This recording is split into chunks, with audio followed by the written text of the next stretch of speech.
As soon as the mother-in-law stepped into the elevator, she saw something she could hardly believe. Her younger daughter-in-law was tangled up with her older son inside. Anyone could tell something was off between them, so she called them into her office demanding an explanation. After all, wasn't it inappropriate for a sister-in-law to behave that way with her brother-in-law in an elevator? To hide the fact that he and Ji Ying had once dated, Junfeng admitted only to what he'd recently done. He said he didn't like his brother raising a child, so he had told Wei Yan's father to stir up trouble at their house. When Ji Ying found out, she stormed over in anger, and they ended up arguing inside the elevator. Ji Ying also didn't want her son's identity exposed, so she went along with Junfeng's explanation saying it was true. Their story seemed convincing, but Aunt May still suspected something more between them. She secretly began investigating Wei Yan's father, and even bought back her daughter-in-law's wedding ring. She couldn't understand why Ji Ying would sell her ring just for this child. Just as she puzzled over it, a package suddenly arrived. The tape inside had been deliberately sent by Junfeng, because Ji Ying refused to give up adopting Wei and he used his last resort. After listening, Aunt May finally learned the truth. The child her daughter-in-law wanted to adopt was actually her own biological grandson. But when she returned home, she didn't expose Ji Ying immediately. Instead, she went to her room and took off $1 million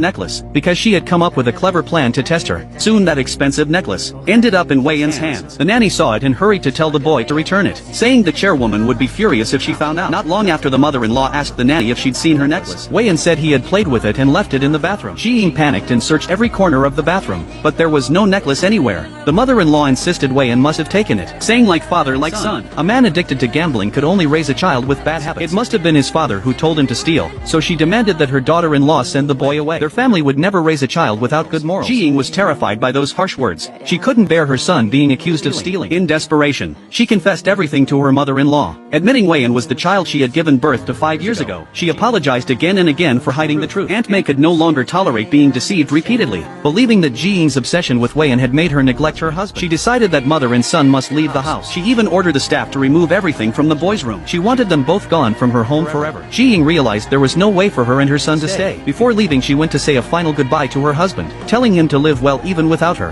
and to never let despair drive him to harm himself. After saying everything she needed to say, Ji Ying filled the room with notes reminding him to take care of himself, hoping he would live peacefully from then on. Late that night, she quietly packed her things and left with her son. But to her surprise, as soon as she walked out, her husband followed right behind, blocking their car to stop them from leaving.